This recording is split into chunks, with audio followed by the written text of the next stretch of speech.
La nouvelle star de la pause déjeuner, c'est lui, le tacos.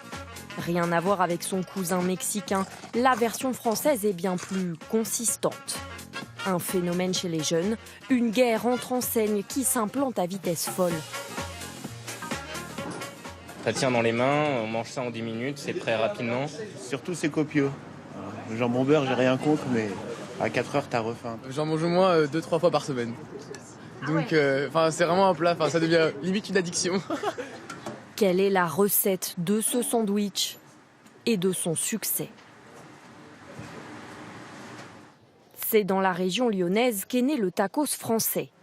Une galette de blé, de la sauce, plusieurs viandes au choix, des frites et surtout une sauce au fromage et à la crème. Un repas entier, 1000 calories, qui tient dans une main. Là, comme ça, on peut manger tranquillement sans s'en mettre plein la bouche, plein les doigts, plein la table, proprement, quoi. Un sandwich facile à manger, c'est la première force du tacos. La deuxième, c'est sa recette personnalisable. Le client choisit tous ses ingrédients. Alors côté cuisine, pour être efficace et rentable, le patron a opté pour un travail à la chaîne, sur une table conçue spécialement pour aller vite.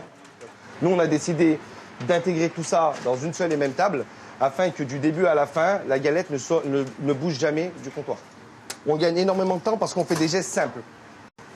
Objectif, servir le client en moins de 5 minutes pour vendre beaucoup. Car le tacos est un produit ultra rentable. Le patron ne s'en cache pas et révèle sans complexe son coût de fabrication.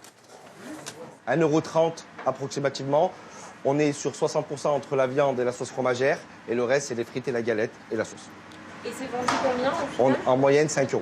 C'est une marge importante, mais on a aussi une rapidité qu'il faut tenir. Donc on a beaucoup de salariés. Par conséquent, c'est la masse salariale aujourd'hui qui nous coûte plus cher que le tacos. Des marges confortables grâce à des ingrédients pas chers. Ce grossiste fournit des centaines de restaurants de tacos, 30% de son chiffre d'affaires. Ici, l'ingrédient phare du tacos, qui est la galette de blé. Car le tacos n'est jamais fait maison.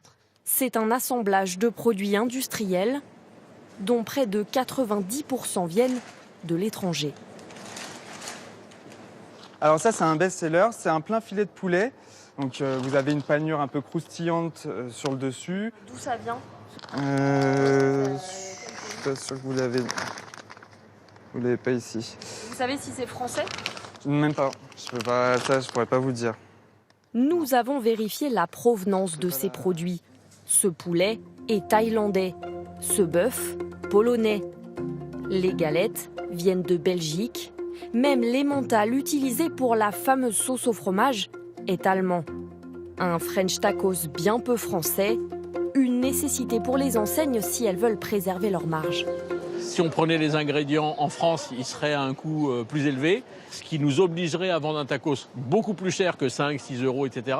Et là, on va décrocher du marché actuel. S'il menace sérieusement le kebab, le tacos reste encore loin derrière ses autres concurrents. Il se vend aujourd'hui 6 fois plus de burgers et 12 fois plus de sandwichs.